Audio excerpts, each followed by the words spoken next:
I want you to get up right now and go to the window, open it, and stick your head out and yell, "I'm as mad as hell, and I'm not going to take this anymore!"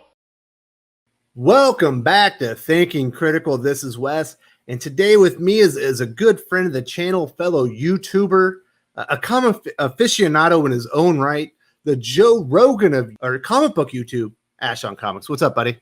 Oh, man. Hey, thank you for having me. It's always a pleasure to collaborate with you, and I just love talking comics with you, and I'm certainly not worthy of the Joe Rogan comments, but I appreciate them. Hey, someone's got to set that bar up high, and you're certainly doing that.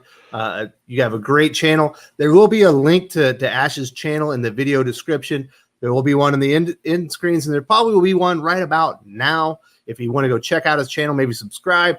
He's got a lot of great content, and I truly appreciate you commenting on here today. Talking about something I think that, every comic reader, probably experiences what time is in their fandom, where you get that malaise, where maybe you get a little bit down on the hobby. You're not quite as enthusiastic as you were before. For me, 2 years ago, I was buying upwards of 25 to 30 DC comics a month. Right now, I'm at 3. I got down in the dumps about DC Comics, but kind of at the same time, Marvel started going on the upswing. We got Chip Zdarsky's Daredevil, Donny Cates' Venom. We had the Spider-Man Life story that was so good. I think Savage Sword of Conan started there, and all of a sudden, Dawn of X hits, and I'm super excited about with Marvel, and they're kind of let me down. Where are you at with comics, and why is your enthusiasm not quite where it was maybe a year ago? Oh, well, I think I echo a lot of what you sort of hinted at just now. There's multiple facets to this question. It's not just the comics. It's also sort of the environment. One of the things I love about comics isn't just reading books. I mean, there's so many mediums you can enjoy: stories, movies, actual novels, TV shows, video games. There's so many places you can get stories, but comics has this community of fans that love sharing this hobby, and they understand the hobby, and it's kind of hard to talk to normies about it because they don't get it.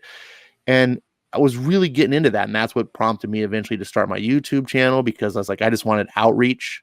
That's the whole purpose of my channel, was just to meet other people and just express have a mic. And it was all great for like about a year. And then the Comicsgate thing kind of fell apart, as most movements do. Passions wane, other voices kind of take over, and things happen, and that kind of made me feel a little bit down. But then the industry itself became kind of this weird thing. Like, we started to see it seemed like Marvel, which was the main culprit and the main center of the complaints, start to take notice and start to be like, you know what? Hey, we got CB Cebulski came on and promised all these changes. Took him about a year to finally actually do some changes, but we saw these changes happen. They got rid of all the legacy characters, or at least relegated them to separate books. They gave all the heroes that they had been replaced their titles back. They didn't do a 180-degree turnaround, but they really seemed like they were listening and saying, hey, we're going to try to do some improvements. We're going to correct many of the problems that we've heard. And I was starting to genuinely get excited. We started to see Donny Cates kind of come on the scene and become this star with his Thanos wins that everyone started speaking about. Then he got jumped onto Venom, and everyone was raving about how great that was. Chip Zdarsky was getting a lot of praise for his stuff on Spectacular Spider-Man. And so I was getting excited. I was like, hey, Marvel's my love. I'm a DC fan today only because Marvel kind of pushed me away. They rejected me. So I was like, all right, I'm going to check out this DC company. They got some cool stuff, and all the talent was there. And I was real excited about all these DC books I was discovering. I felt like a new comic fan, because even though I know Batman and Superman and kind of the main characters, I didn't know anything about Hawkman. I don't know anything about really Nightwing. I don't know anything about the tertiary characters. And so I was discovering this universe. And then we fast forward to today, and now it's 2020.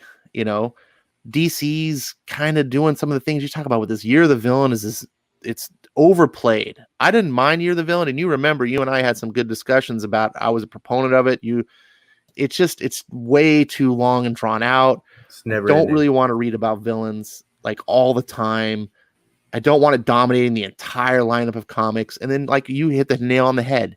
And so while DC has about half their titles seem to be in a different camp, like DC seems to be a house divided. You got like the Bendis camp, and then you got like the Jeff John Schneider camp, and they're both seem to be doing like their own things. And all the titles that aren't part of the Bendis camp still seem to be good and solid. And so I'm like, I'll just hide over here, and I get all my Justice League books. Batman seems to be back on track. I got Hawkman. I got a good selection of DC titles that I can really enjoy. It's dampering my feelings because even though the books themselves are good, the universe itself is tainted. And anytime DC's like, hey, we're going to do this event, and it's like, oh, Leviathan. Oh, you're the villain. And then over at Marvel, it's got some really good shining stars. Daredevil, pretty much anything Donny Cates touches.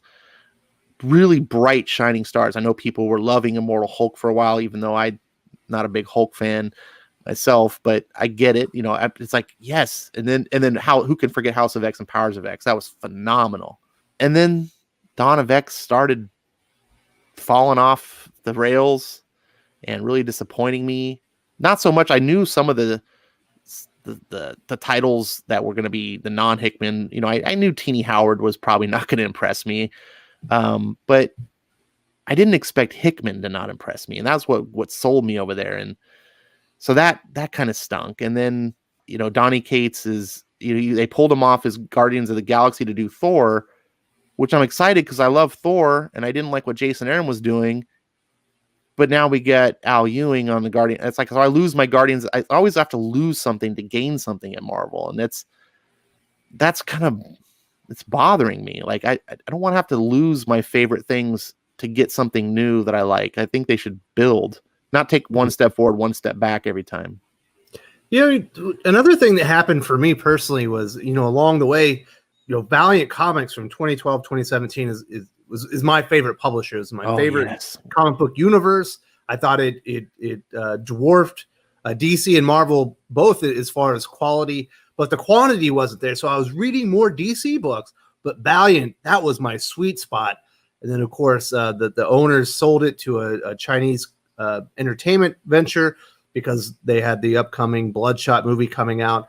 They got rid of all the creative directors that were on Valiant. They brought in Heather Antos and a whole new editorial team, and Valiant just died in about a 2 or 3 month span. It went from the very best comics universe that you could find with the best quality to just not being there anymore. So there's this huge void in my reading, you know, and I just lost an entire universe to read.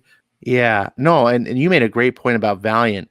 I don't know why I didn't think of that right up front, but I probably because I was blathering so long. But unfortunately for me, when I came back into comics, it was at that tail end of Valiant. And so I jumped in and I saw, and I went back and tried to, I bought the whole Kent Exo Man Award. I bought them when all back issues. Fortunately, I didn't have the resources to get the Venditti one, which seems even better. Absolutely.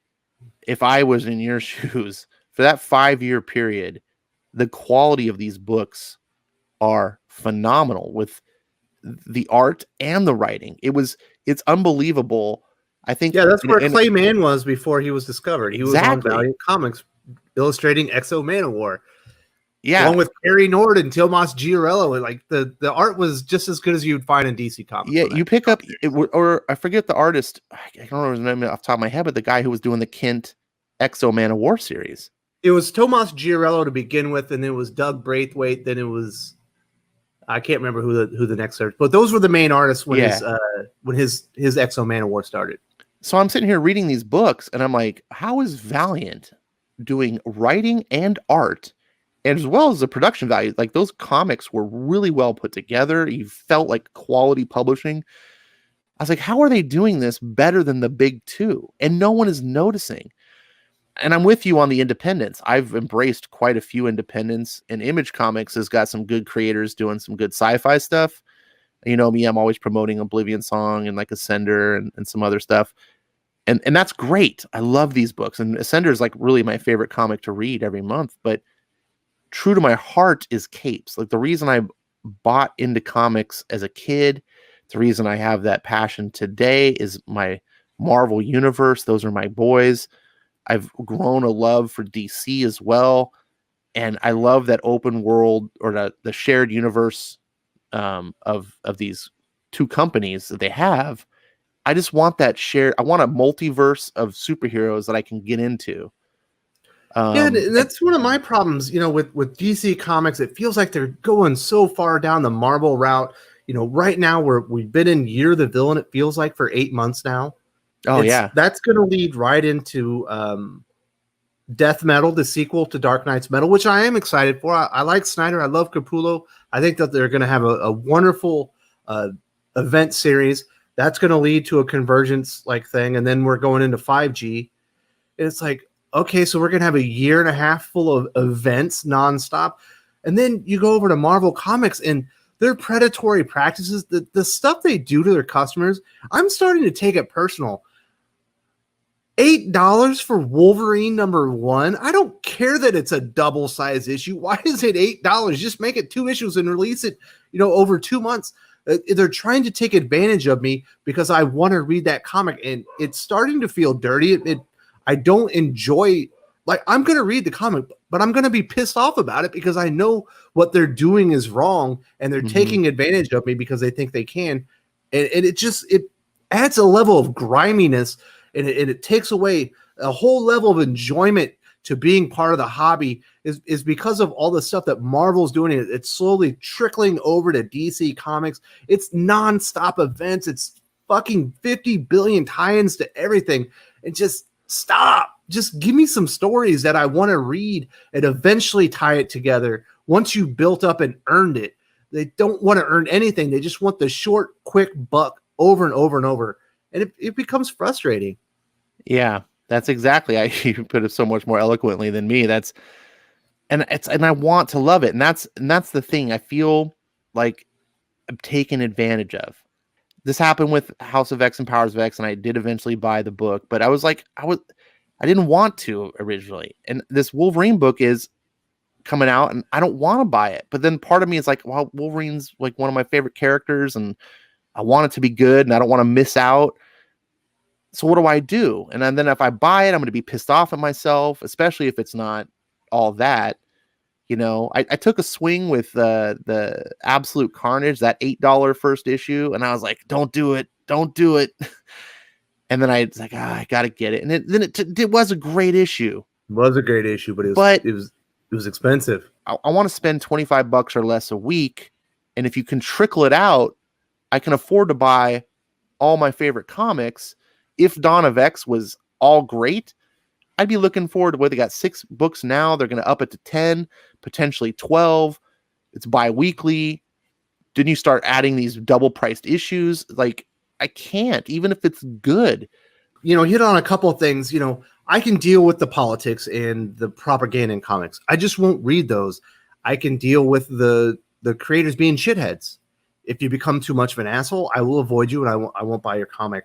I can put up with a lot of stuff and I can avoid it, but it's the pricing is too high for what you get.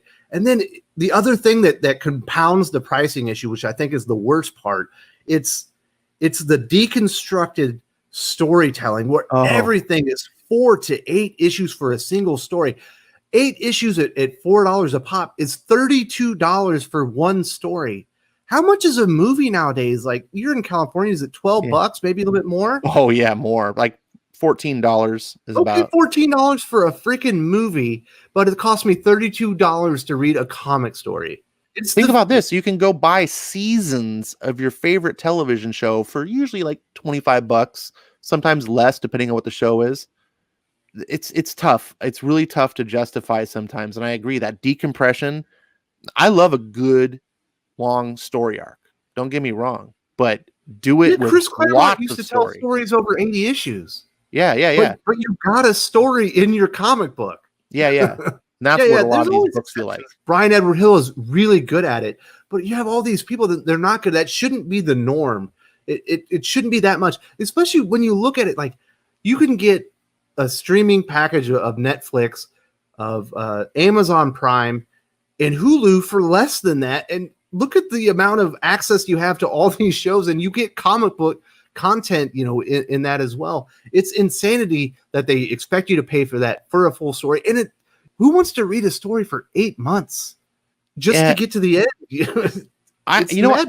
It's tough because I do want to read a story for 8 months if it's quality of White Knight. I don't want to read a story for 8 months if it's Legion the Superheroes and the story doesn't go anywhere. It's just random nonsense. And just writers like Venditti are fantastic because, yeah, he does like a 5-6 issue story arc, but each issue in and of itself gives you tons of story. You feel satisfied after each issue. And even when you're paying $3.99 a comic, which is, it's tough to swallow with even some of the best ones, you feel satisfied. When you read some of these other ones and you're just like, you burn through it and you're like, did anything even just happen? Just a bunch of characters standing around, drinking coffee, talking, nothing really happened. It's depressing because you love these characters. It's not like I want to hate these books I'm buying because I love them. I want to love them at least. And then it's just, I feel like I'm being bilked for my money. And when it comes to comic book companies like Marvel, they just know, hey, you're a Marvel fan and you love X-Men. So you're just going to buy X-Men. Even if we don't put any real effort into it, you'll just keep buying it because it's got the name on it and you want to love it. And that's really gets to me because I do. I do want to love it. I want to be loyal to the things I love. You know, Ash, is there any one last point you want to put in here real quick before we put a bow on this and wrap it up? I think the solution, hopefully, is to really just keep finding good people to talk to. Like I said, thank you again. I love coming on with your show and collaborating with you because it's enthusiasm from fans like yourself and others that help me see the bright spots. Because it's easy sometimes when you see the negatives to get down and be like, oh. But when you have other people that have that enthusiasm, it rekindles and reminds you why you like the things that you do. And it also makes you aware of maybe books that you're not, because let's face it, the comic book industry is terrible at marketing their products. And sometimes with so many comics on the stands, you don't even know where to begin. There can be great comics just coming out week after week that you're just not even aware of. You just give a pass, like I did for Blade Runner 2019, which, by the way, on your recommendations, I've been picking up. I haven't got a chance to read them yet, but I'm diving in. It's because of that. Like, as an example, you got me to find good stuff. And I think that's what I want to leave this with. Even though we can be down on things, look for the bright spots and how to keep your enthusiasm and your love for your hobby. Absolutely. You know, there is an oversaturation problem. There's a price problem. There's a decompression problem. But there are great comic books out there. You just have to discover them. You know, that's why I do this channel. I love talking about the comics I love. I don't mind talking about the comics I hate. You know, I'll roast them every once in a while. But I definitely want to tell people about the things that I love and what I think is worth their time and money. And I know you like doing the same thing. And that's what your channel is all about. Ash, thank you so much for coming on the channel today and talking about some of your frustrations and maybe some of the things that have killed your enthusiasm of late. And I can't wait till we come in and talk about when your enthusiasm has been rekindled. And we're really excited about something else that's been announced, because there are brighter days ahead. You know, something else is going to hit that we're all really excited about, and we're gonna really enjoy talking about it in the future. Absolutely. Yeah. And thanks for having me on. It's always a pleasure, and I look forward to our next collaboration. If you enjoyed this video, please give it a like. I would appreciate it very much. It helps us attract more views for the channel. Subscribe for future commentary, comic book news, and reviews. And don't forget to ring the bell for notifications. If you want to talk comics, movies, and much, much more, you can follow me on Twitter at Wes_from_TC. With that, Salamat Po, and I'm out.